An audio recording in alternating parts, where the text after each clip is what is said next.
to speak evil of no one, to be peaceable, gentle, showing all humility to all men. Titus chapter 3, verse 2.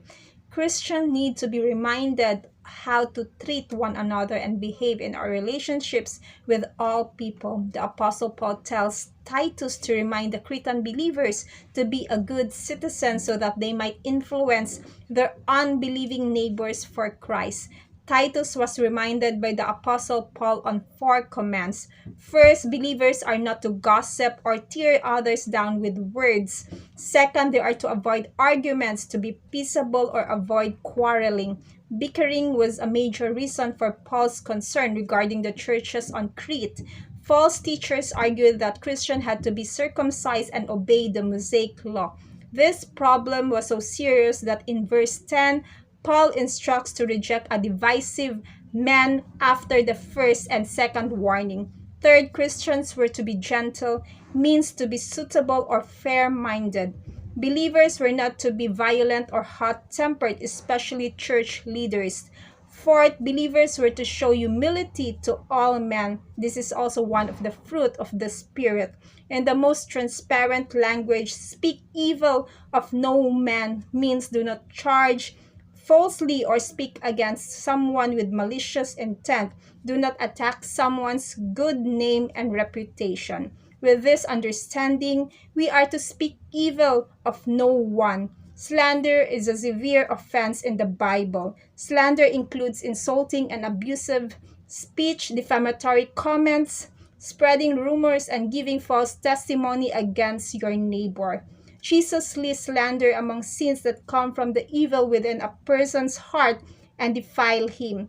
Evil speaking of others often arises from hatred. It seeks to elevate oneself at another's expense. Slander is forbidden in both the Old and New Testaments. In Proverbs chapter 6, verse 16 to 19, there are 6 things the Lord hates. With a false witness who speaks lies brings one of them. That the Lord hates slander should come as no surprise, since slinging false accusations is a character of the devil, the father of lies, and the accuser of our brothers and sisters. The Bible gives us compelling reason to speak evil of no man. Participation in slander and gossip separates friends, inflicts deep wounds, breaks up families, and can lead to murder. The Apostle Peter reminds believers of a scripture's promise to love life and see good days. Let him refrain his tongues from evil.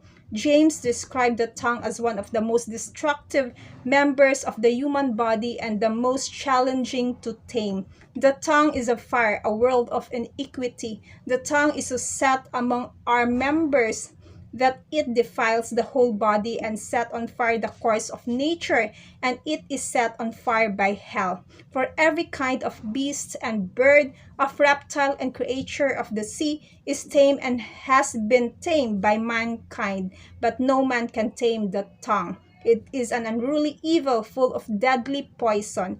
Jesus himself warned, "But I say to you that for every idle word man may speak, they will give account of it in the day of judgment." It is no wonder men are reminded to control their tongues. Believers are to be filled with the Holy Spirit and let the mind of Christ dwell in us richly. To God be the glory. God bless you.